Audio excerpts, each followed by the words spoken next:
5, 4, 3, 2, 1. And it's live.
This is Leicester Till I Die TV.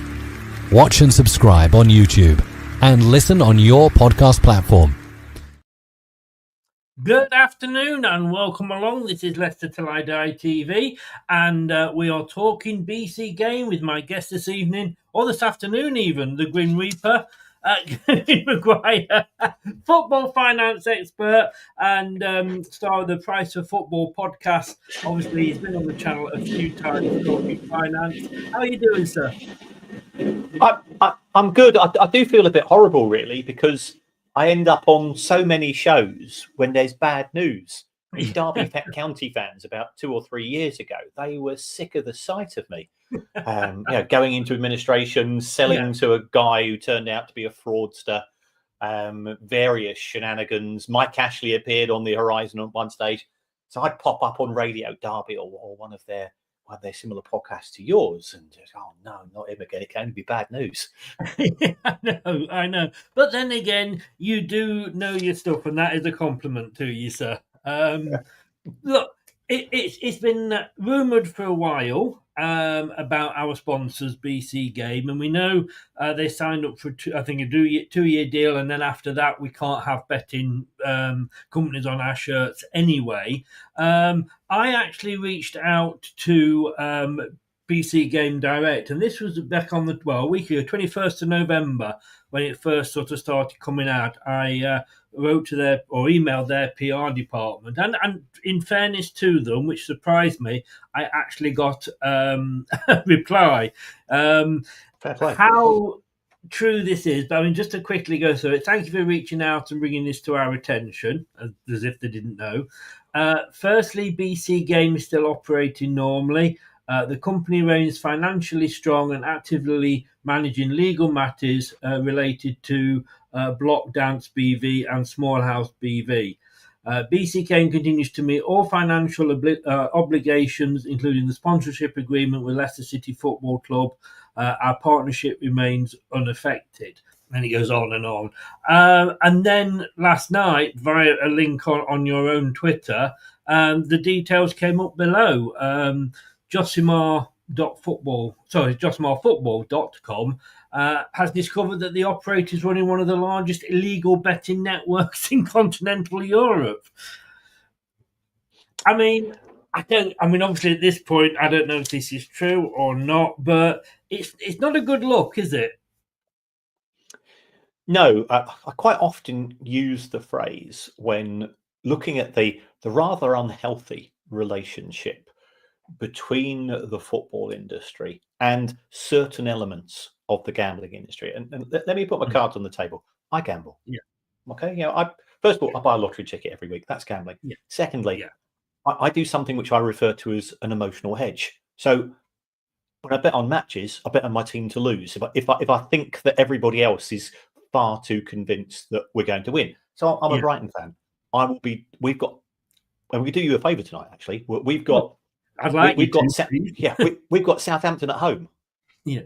I'm not going to bet on Brighton to win that because the odds are too short. So the emotional hedge is if Brighton win, I don't care about the bet.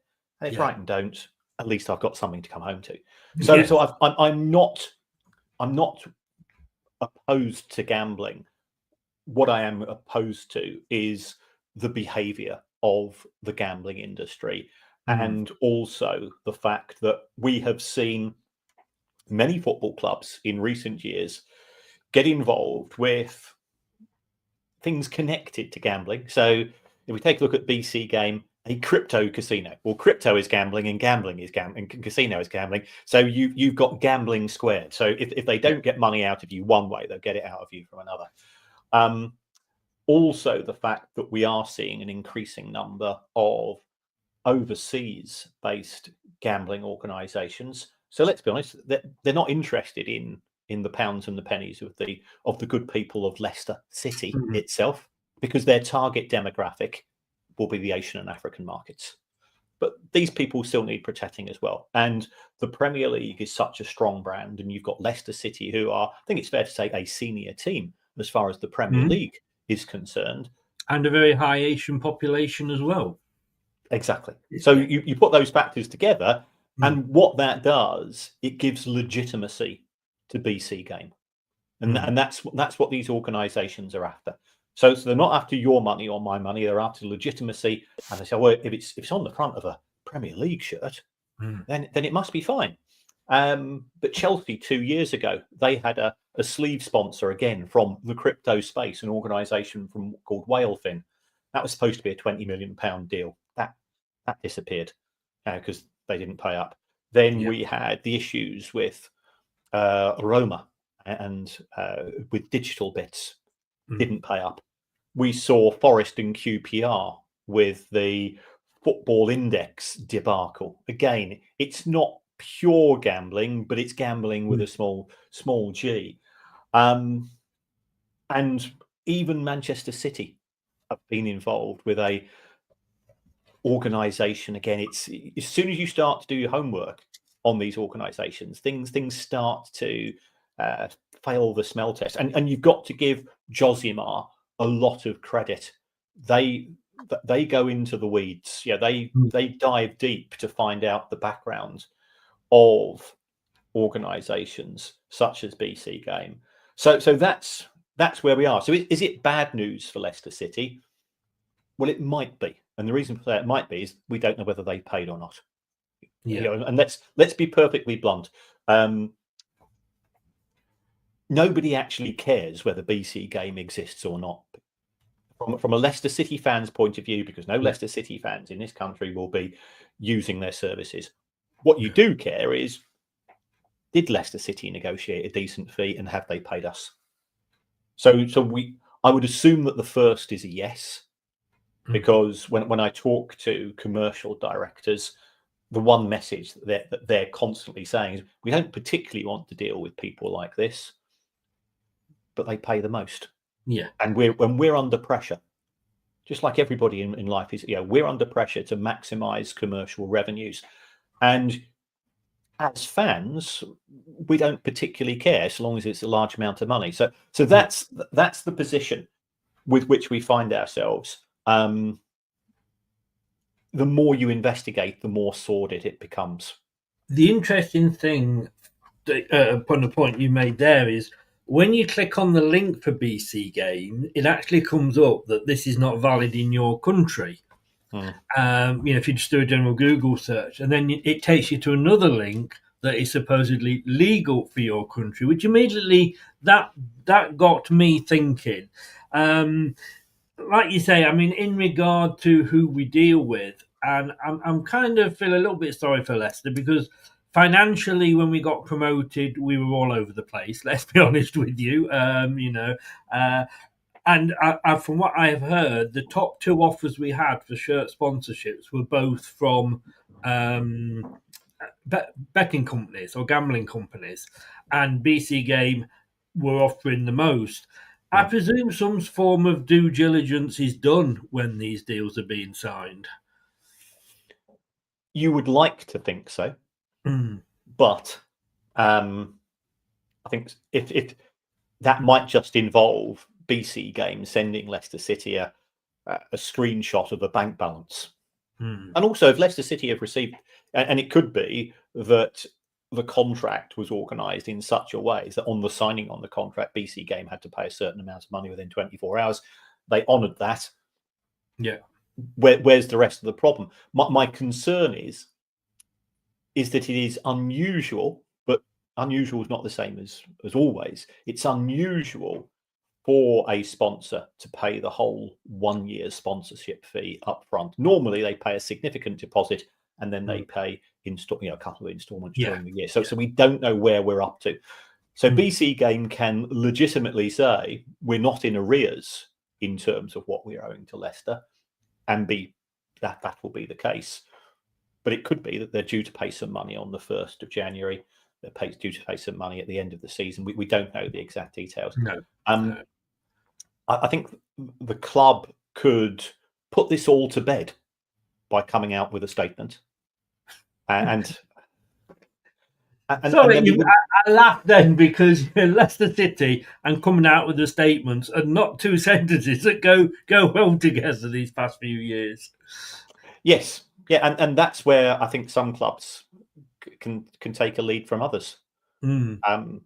If you take responsibility, if you own the issue, then all of the fuss will be focused on the other party, which is BC Game, rather than our focus here, which is on the predicament for Leicester City Football Club Limited. Do they need the money? Yes.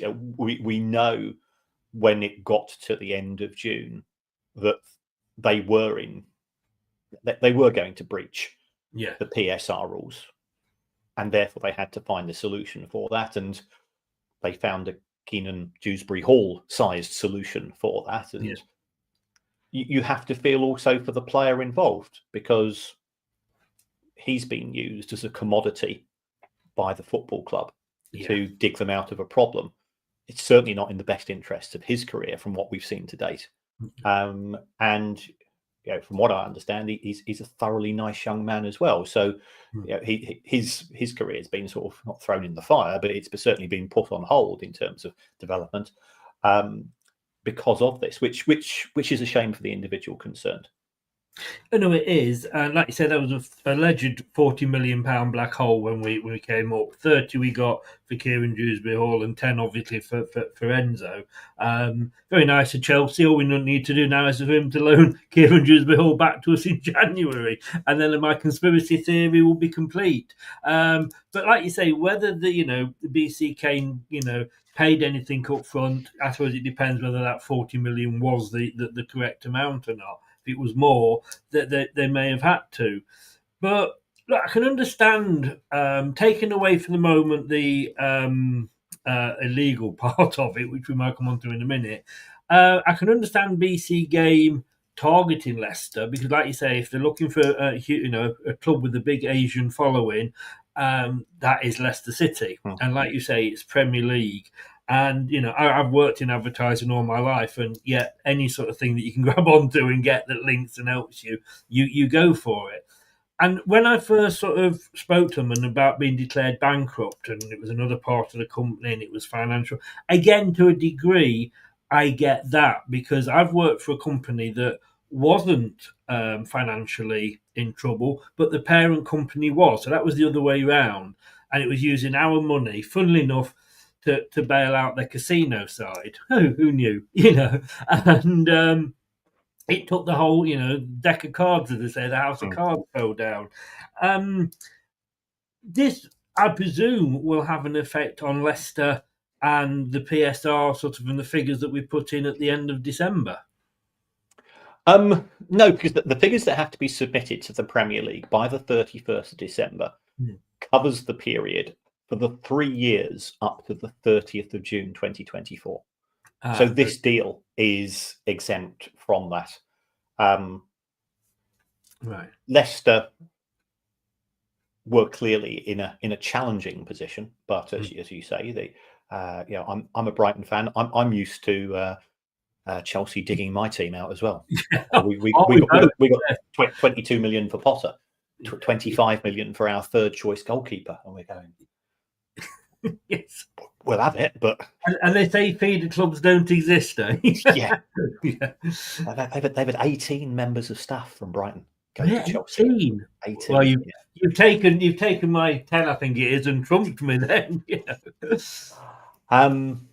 So yeah, it is a mess. I picked up on the potential loss of the license just because I was actually recording something from my podcast about Leicester, and something cropped up about not just the bankruptcy, but if they lose their local license, then I think there is a cause for concern, because that means they won't be able to sell their products unless, I can't pronounce the name of the country by all accounts. Krakow, which, to be honest with you, I didn't even know was a country. I just thought it was part of another one. Well, it was formerly known as the Netherlands Antilles, so I presume it's an offshore part. Now you say that, I know exactly where. Exactly. Yeah. My geography was never great to be back in the day when I studied it. Never mind these days. So that's where we are. It doesn't look good. It doesn't reflect well on the club. This Leicester City, you've got the fact that it likes to pride itself as a family club. Well, yes. BC Game isn't a sign of a family club. It isn't, but how far ahead do you go, or how far do you go with that when we've had sort of beer companies on the front of us? You could. I mean, if I'm being totally and 100% woke, I could say Walker's Crisps is not a good brand to be linked to. Fair comment. And I think you raise an interesting point there, because there is no such thing as a purely ethical sponsor. Brighton is sponsored by American Express. Well, it was the financial services industry who destroyed the world's economy in 2007. Yes. So no, airlines, they're not innocent. So yes, I absolutely understand that. I think you sort of, if you've got a dial between 0 and 10, an offshore-based crypto casino is probably at 11. Yes. I know the clues were there, as you say. But look, I mean, sport generally isn't adverse to that type of sponsorship. Snooker, like I said, and smoking and what have you.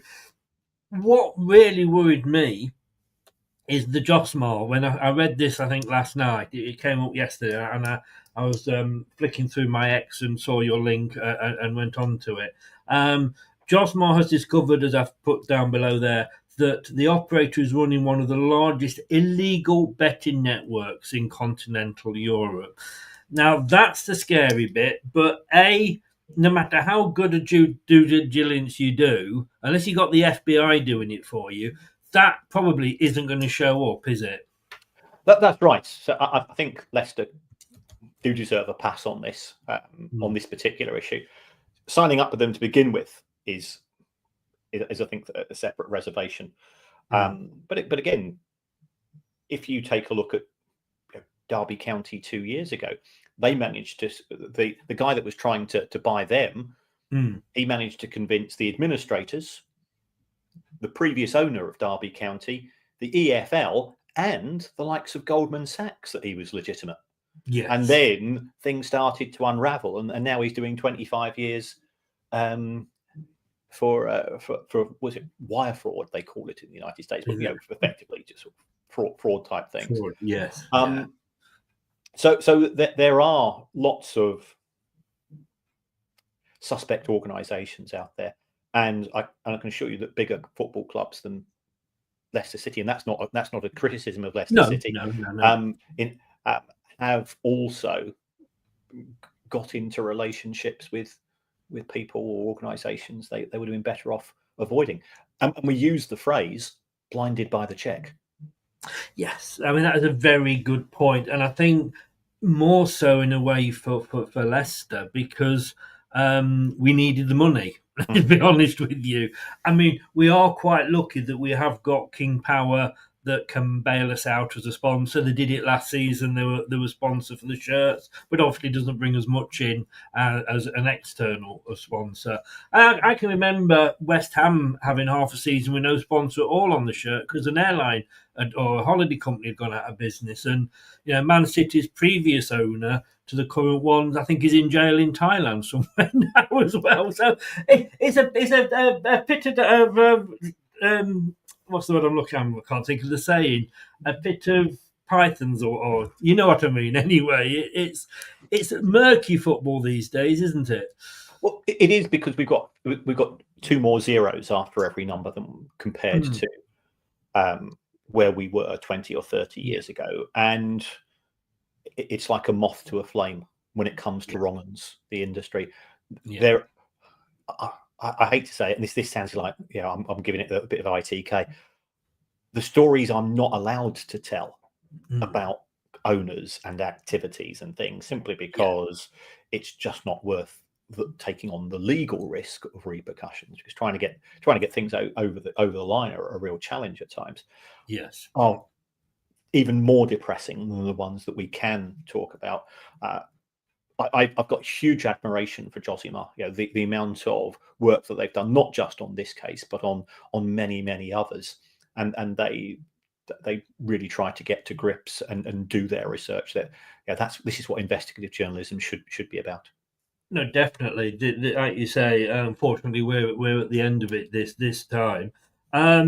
It will be interesting to see, I guess, how soon, if at all. I mean, I've just ordered this, and I've got the old Pac-Man on the front there. It will be interesting to see. I'm sure we'll turn up on Saturday with it on the front of our shirts, but how much longer, I think, will give us some clue. Do you think when it comes, like you say, to the next set of PSR figures, if we haven't got that much money in advance, would that be taken into consideration, or will it be a case of, well, look, you've got to find that money, it was your mistake, you're still accountable for this? Well, if we take a look at the commission verdict in relation to Everton Football Club, they lost some of their sponsors this time when Russia invaded Ukraine, and they had an indirect connection to a guy called Alisher Usmanov, who seemed to be a bit too close to Vladimir Putin than one would perhaps like him to be, and therefore those sponsorship deals were cancelled, to be fair, by Everton Football Club. But they were not allowed to say, look, it was a war, we couldn't have anticipated a war. And in fact, the commission said it's just part of business risk. So tough. So that to me does seem very harsh. Even though you might not like the other party, as far as the sponsor is concerned, you do enter into any form of contractual relationship in good faith. Yes. And you assume that the minimum they're going to do is to pay you. And it could be that BC Game have paid Leicester City, in which case we're fine. Yes. Then it's a case of what happens if they go bust. Do you then switch to blank shirts for the rest of the season? Especially if it turns out that they are connected to illegal activities, because you don't want to be seen to be advertising something which is illegal. So it does get more and more complicated. At least Leicester City do have a shirt sponsor. Chelsea have been hawking themselves around for months after month, and they're still no nearer getting one for this season. The advantage that Chelsea have got is because they're based in a very swanky part of London, they'll just sell themselves another car park. Exactly. Or they'll sell themselves the academy team to somewhere else, just as they sold the women's team 2 days before the deadline in June to get out of it. I mean, we're obviously going to be careful we don't go around in circles here, but last question, if I may, before you go off and stuff Southampton for us, please. Having said that, I think we need more than just Southampton losing this weekend. But look, it's not the end of this season, it's the end of next season, isn't it, when all gambling has to come off shirts. Do you see what sort of industry could come in? Because that's a huge gap. I know like you say, with the snooker, like I said, with the snooker and the smoking, Formula One and the smoking, it moves on. But are we seeing, I guess what I'm asking is, are we seeing a peak for football? Because it can't keep growing and growing and growing. And at some point, it's going to have to say, well, this is as much as we can afford, etc. And gambling, like we said, is one of the best forms of sponsorship. Well, I think there's two things. In terms of growth potential, there's still significant growth potential there. The Premier League announced last week to its members that the new international TV deals, which take us through to 2028, they've increased by around about 20%. The US market's buoyant, the Scandinavian market is buoyant, and so on. So I still anticipate growth which is faster than GDP. So that's a positive. In terms of gambling itself, my personal view is what we've got in terms of the announcements from the Premier League. It's lip service. You can still have a sleeve sponsor who's a gambling company. You can still have crypto on the front of your shirt. So that industry is and crypto is gambling. Yes, yeah. All of this talk about some sort of ethical and moral alternative to traditional monetary form is absolute hogwash. It's a non-existing product whose value is maintained by finding somebody else willing to buy it off you. Yes. We will have gambling, just a different type of gambling. You can still have gambling in terms of perimeter advertising. You can still have your official gambling sponsor, but just not a front of shirt deal. So I don't anticipate there being any significant movement in value as far as the Premier League is concerned. Because you've still got concourse advertising. You've probably got concourse booths for some of the major high street things. So it's going to be difficult to, like you say, to get rid of altogether. I just suppose it's not as visible, if that's the case. Look, Kevin, what am I saying? Kieran, as always, thank you so much for coming on. Hopefully, the next time I speak to you, it won't be from behind prison bars, but you never know the way that this is going. And please do what you can for us tonight. I think I predicted you in the prediction league. I predicted a 2-1. So I'll take that. I mean, the one comfort that we've got is that I watched Southampton play Liverpool. I appreciate this is not a football show, but I watched Southampton play Liverpool last Sunday, and it was without doubt the worst defending I've seen from a Premier League club in all the years I've been watching football. Yes. It was chaotic, absolutely chaotic. So we've got to hope for that. Brighton's certainly one of Brighton's two best players this season. Carlos Baleba, he foolishly got himself. Well, he didn't get sent off. He was sent off harshly against Bournemouth last Saturday, so he's missing. So they'll have to fill that particular gap. But they've got players who can come in. Just a quick question from me, actually, opposite way. How's young Buonanotte doing? Well, I was just going to say my final question was going to be, can you have a word and can we keep him, please? I mean, he missed the game against Chelsea because he was banned. He'll be back for Brentford tomorrow. Tomorrow. Absolutely. And they do say, don't they, never fall in love with a lone player. Well, I'm sorry. We've all fallen in love. I mean, the only way I can sum this up, that if you can afford to let this guy go out on loan, you must have a bloody good team that doesn't need him. He is, I've got to say, in a team, look, it's had its problems and we've changed managers, etc. But he is one of the few shining lights so far this season. He attacks it. He can be a little bit, I've noticed, greedy at times. Maybe greedy is the wrong thing, but maybe, and that's not always a bad thing, but sometimes I think he tries to do it all on his own. You know, if he can get away with 2 tackles, he'll take 4, and then end up losing the ball. But at least he's having a go. Yeah. I mean, and whilst he's very much at the start of the career, and I wouldn't want to put any pressure on him, you can see why he has been likened to Messi in the sense, same stature, same style of play. He wants the ball. He wants to dribble. He can be petulant. He can make a meal of a tackle. I'm fully aware of that. I'm very fortunate in the job that I do. Is I get to have conversations with people at different clubs, and I was talking to the first team coach and scouts of a very senior European team who said they were trying to sign him up from Argentina when he was there, and Brighton got there first. And the reason why he chose Brighton is that Brighton now have a reputation as a pathway club. If you take a look at McAllister and Caicedo and these other players, and he was concerned that if he'd gone to this other club, he would have ended up playing for the under-21s or being sent out on loan elsewhere. So he played probably around about half the games for Brighton last season. He looked promising, but I think he's probably matured over the course of the summer, and it's we're delighted that he's making progress for you guys.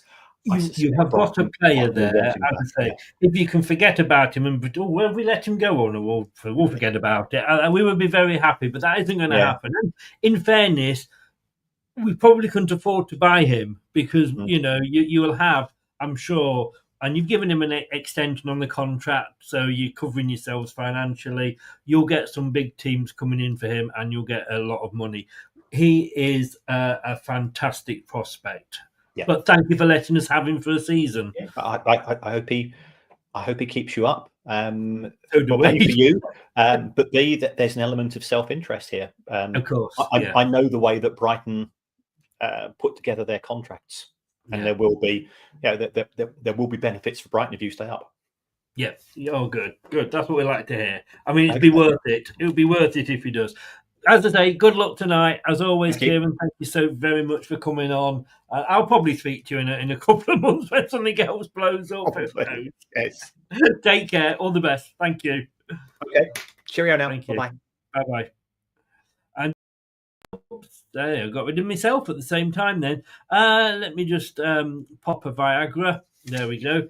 Do check out the Price of Football podcast. And if you don't follow Kieran on X, get over there and follow him, because if you want to know anything about football finance, he's the man. And all this came up because of one thing that he clicked on and retweeted. But it is a little bit worrying, I have to say. I don't think we're going to we're not going to see Top in a pair of handcuffs being carted away anytime soon. But from a financial side, and okay, like he has said, Kieran said there, it won't affect the PSR figures that we have to meet with our accounts that we put in at the end of December, because that was up until the end of June. And of course, this contract took over from then. I think that email that I got through that I read out at the top of the show, I mean, at least they had the decency to reply. I didn't think they would reply. The thing that worried me, and I am a conspiracy theorist here, but the thing that worried me is that what if they replied, or if they had nothing to hide, would they said, "Oh, let's just forget it"? So were they just trying to cover themselves by replying to some small YouTube channel? I don't know. But look, this is the latest. I say Josimar.football.com is the website that it's on. Declared bankrupt by a court in Karaku, Leicester City FC sponsor BC.Game is about to lose its licence. Josimar has discovered that the operator is running one, and this is the worrying bit here, is running one of the largest illegal betting networks in continental Europe. If you Google BC Game, it will come up with their website. You click on it and it goes, "This is not allowed in your territory. Please click this link," and it takes you to somewhere else, which is immediately worrying. According to the document seen by Josimar, the Karaku Gaming Control Board, GCB, is minded to revoke the license of Small Dance BV, the company which operates the online sports betting casino and crypto trading platform BC.Game, current sponsor of Leicester City FC and partner of the Argentinian Football Federation, AFA. So it's not just us, it's the Argentinian Football Association as well that are involved in this. It is worrying. It is worrying from a financial perspective. David, and I'm sorry, I'm catching up here. I do know that Kieran very kindly came on. He's a brilliant football finance expert. He goes on all the TVs and radios. And don't check out, by the way, tomorrow morning, 7:15, Talk Sport 1. I'm on the breakfast show. I will see you there. So I had to let him go because I do know he was rushing out to go and see Brighton Southampton. Come on, Brighton. Andreas, hi, how you doing? As I've put this one up, we are all seagulls tonight, indeed. We do, yeah, David. It won't at the moment, like I say, on this current PSR. When we have to put the next set of accounts in, which I'm guessing mid season, well, at the end of the season, I should say. Then yeah, that might have an effect on that, in as much as we haven't got anything in the incoming side, depending whether they paid us. Well, it depends whether. I mean, I've just had this delivered. The away shirt I managed to get without any logo on, but I put on a bit of weight, so I thought I'll buy this one. It's nice actually, and it's not white. It's like a nice blue, obviously because it was named after the Ice Kings. So obviously, if they have, or if they are, if they are gone bankrupt, but B, if they are illegal, then this will disappear quicker than a rat up a drain pipe.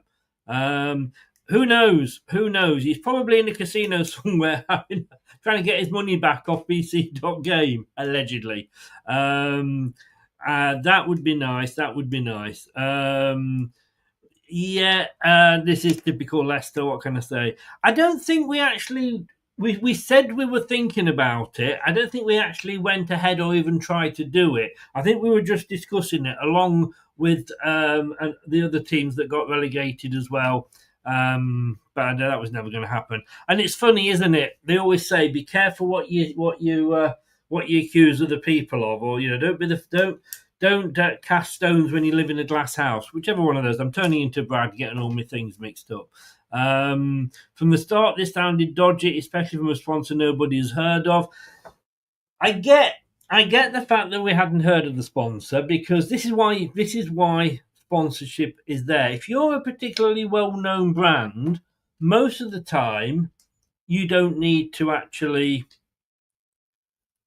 advertise as such. The argument on the other end, and I've done this because I used to be in advertising. If like Cadbury's are were the biggest chocolate company in the UK, because during the war you couldn't get hold of chocolate, but Cadbury still still carried on advertising. So at the end of the war, who would people think of when it came to chocolate? Yeah, exactly, and that's why Cadbury's became so big and were the number one. So it depends on, like Kieran was saying, they are after the Asian market. Leicester are perfect for that, and they want the recognition. So it's not so much that by putting the name on the shirt that they are going to get everybody from Leicester signing up. What they're going to get is TV views. Match of the Day, Sky, TNT, Amazon. It's all going to be, it's all going to have that. And look at me now. I'm showing this now. So that's giving them a bit of a show. That's what they get when they sponsor. They don't get it so much on the sleeve or if they've got something in the, the ground or anything like that. But that's what they get. But I do get it being somebody they've never heard of. And as Leicester as a club, I can't blame Leicester for going to it. Look, when it came around to getting cert sponsorship this year, being back in the Premier League, we had apparently, this might not be true, but I have told, got two offers. The top two offers were both from gambling companies, and BC Game offered us the highest. Was there any due diligence done? You would hope so, but you have to take some of these deals with people at the word. But if you're talking about millions and millions of pounds, you're not talking about a little newspaper advert that I don't have to go and check if they can afford it. Well, a lot of the time these days you have to pay for things up front because of all the fraud. So it will all come out in the wash, as they say. Probably like this logo on the front of this shirt. Exactly, David. Exactly. Nobody had, and I'll tell you something as well. When Milan Mandrić sold Leicester City, I absolutely was very, very concerned, because he was selling it to the Thai Football Consortium or something like that. It wasn't particularly King Power. King Power were part of that. But at Milan's, if you remember, Milan used to own Portsmouth. He sold Portsmouth, and he said he wanted a break from football. It was only Alan Birchnell going, look, we're in trouble here. Why don't you come and have a look at Leicester? And Alan Birchnell knew Milan Mandrich from when he'd played football in America, and Milan had got a football team that he owned in America. He sold Portsmouth to Gaymark, was it, or something? Gaymark or something like that, who I think is now in jail, to be honest with you. He's totally... And that's why Portsmouth went from the top to the bottom flight, because he was a con man. So when we sold to King Power, I'm like, who the hell is this? And don't be fooled by all of these, like holding shirts up and scarves and being pictured with them. Thankfully, whether Milan had actually done a bit better due diligence this time, I don't know. But obviously the Premier League had to, because they had to or the Football League, as it was, we were at the time, had to okay it. But yeah, we'd never heard of King Power or Thai Football Consortium, whatever it was called. No, now, yeah, but, well, we know who they are, obviously being in Leicester. Pucker Pies. Don't just give everybody free pies at the weekend. Don't give us any money. Just give us free pies.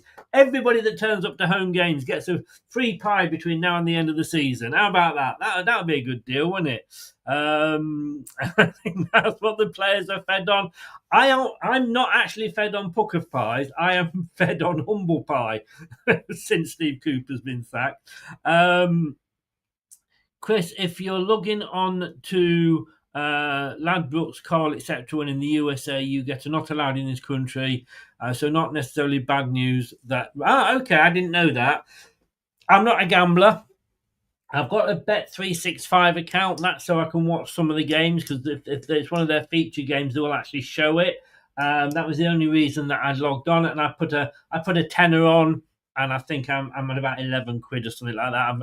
I bet on us to get promoted, So look, I'm not a huge fan, so I didn't know that. All I will say is, when you log on to something and it comes up like that, certainly for me as the uninitiated, if you like, I do get worried. But that's a fair point, as Michael says there. Look, we've had these days, like I say, you've got to be careful where you go with this. And a friend of mine said the other day, I've just made some money on cryptocurrency, on Bitcoin. I'm like, what? Yeah, I put in 1,000 and I now got 2.5. And I went, seriously? Have you tried to get it out? Yeah, it's all fine. So as soon as you mentioned crypto of anything, I think most people's kind of sort of go, what? Yeah, I don't know about that. But these days, of course, we're living in such a woke generation. We had Iron Coop, didn't we? That's advertising drinking. Walker's Crisp advertising obesity. No, not Holby-city, obesity. Thank you, Milton Jones, for that joke, by the way. I